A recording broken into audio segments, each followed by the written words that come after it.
a Quintin group. So, okay, as far as what can we provide, I mean, they have everything.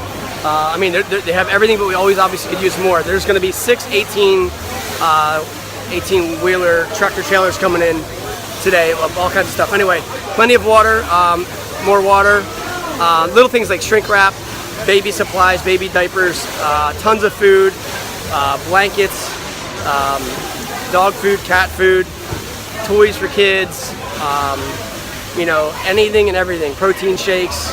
There's tons of clothes here, so whatever we can do to supply them would be awesome. I'm gonna send another video to show you what's going on. All right, pretty incredible this turnout.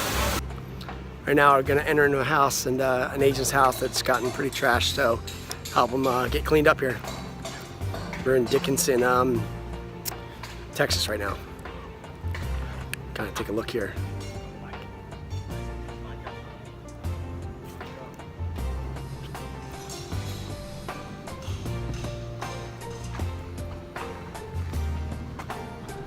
Man,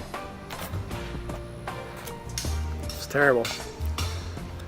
Time to go to work.